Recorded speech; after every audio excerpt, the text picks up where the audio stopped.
He works alone, his hands defiling the bodies of the dead in his thirst for knowledge and power. His name is Adam Crowley, a man who was once respected in the field of science, until fate led him along another path, towards black magic. Now he is in possession of the mythical Lost Diary of Samuel Pepys, a volume that contains the detestable rituals of the demon-worshipping Brotherhood of Hecate. Soon, he will complete his work. Tonight, as the sun sets on London one last time, he will unleash his demonic brood onto the streets. And should no one stop him, this city will be consumed by a horde of nightmare creatures.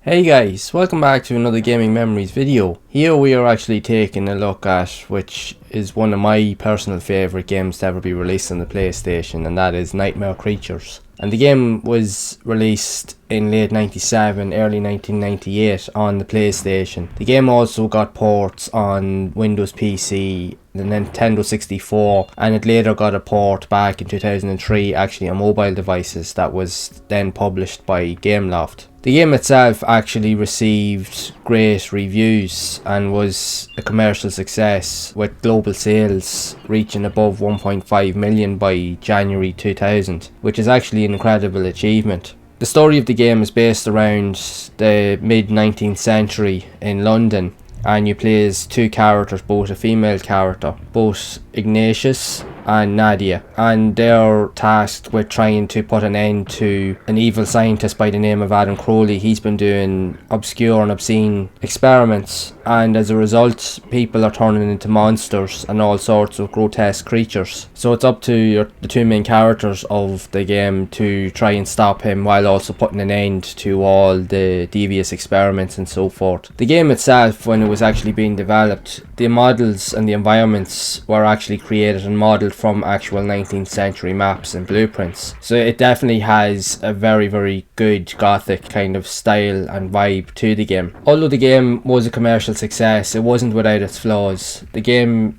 was heavily praised due to its environments and its vibe, because it's a survival horror game, but it is a lot more action focused, but it definitely has a lot of scares. It is a really creepy style game because the environments are very creepy. The music, the soundtrack, and a lot of the elements in the game really suit the aesthetic of the game, but there was just certain elements in terms of the controls and the likes of mainly the camera angles that actually kind of conflicted with the gameplay at times. But apart from that, if you are willing to put up with those little niggles, you actually had the making of actually a really good game here. Again, also the controls leading to the likes of the combat system, because every level you're going through taking out monsters, hitting them and using weapons and so forth, and for some players they may have found it a bit repetitive, but for others they would have really enjoyed it, like myself. The game consists of a number of different levels, and each of them are all based on different types of environments, from city streets all the way even through underground sewers and rundown and dilapidated buildings, each with their own unique visual style. The one thing that's noticeable about this game is, and in my personal opinion, one of my favourites, is actually the soundtrack in the game.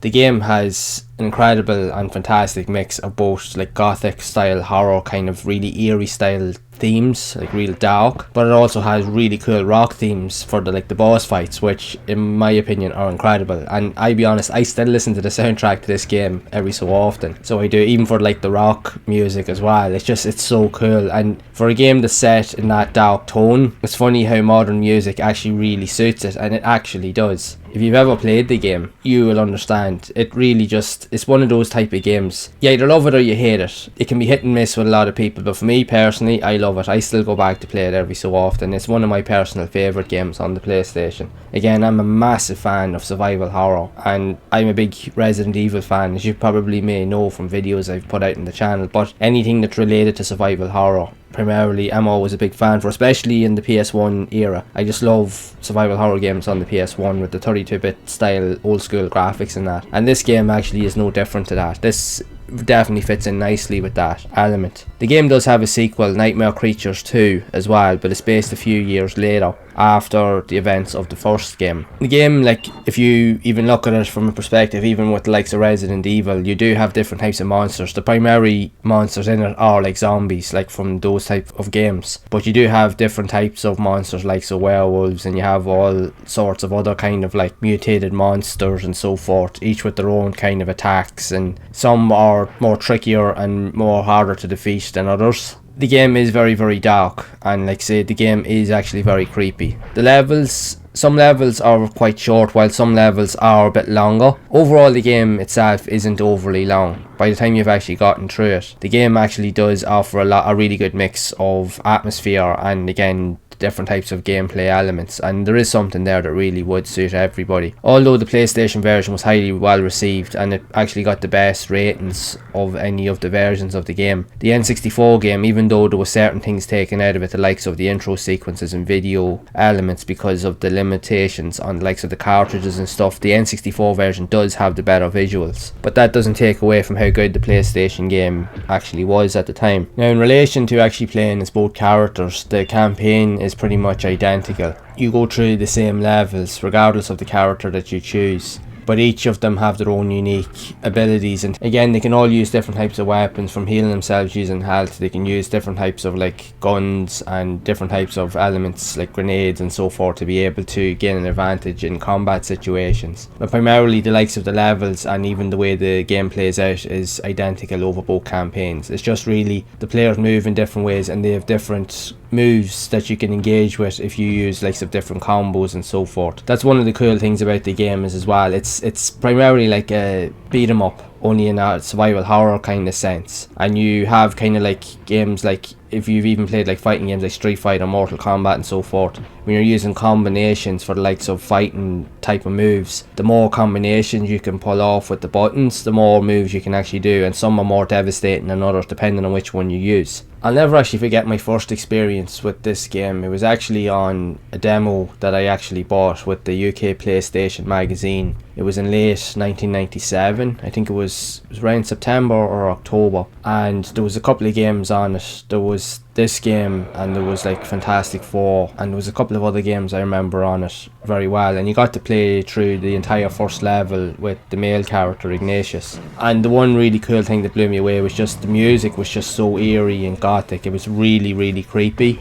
It was fast paced, but at the same time it was still very, very scary. The one thing that straight away that noted for me was I love games where you can do a lot of exploration, and in the levels, even though some of the levels are quite short, the cool thing about this game is that there's a lot of secrets that you can find throughout the levels. You can unlock hidden areas, you can blow open like walls in the environment. There's secrets in areas that you'd never even think of looking into when you're actually traversing through each of the levels. So that's what I actually loved. There was loads of replayability in that demo. You kept going back trying to find out where all the secrets were and making sure you tried to collect all the items. And it set the premise for the game when it actually was released then in early 1998, and when I went to eventually get it. And to be honest, I loved that demo. I played that demo for months, and myself and my friends, we were all like big Resident Evil fans, but to actually play something like this, we still even talk about this game a lot as well, and my friends would be the same. They actually loved this game equally as much as I did, and quite rightly so. It's actually a hidden gem on the PlayStation, even though it does have its own flaws, yes, but it's one of those games that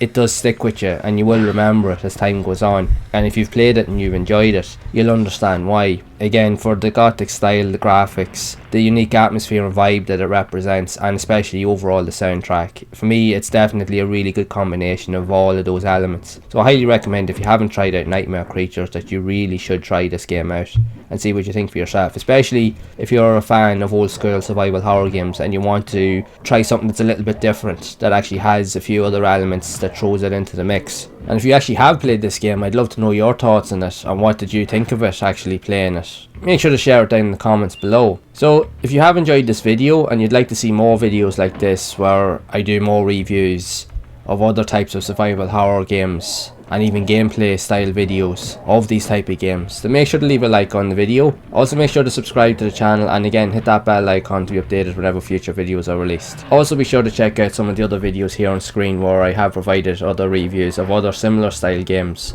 and gameplay elements of other survival horror games on the PlayStation, so that you can go and check them out. And as always, make sure to keep playing those classic games and enjoying them, and keep those gaming memories alive.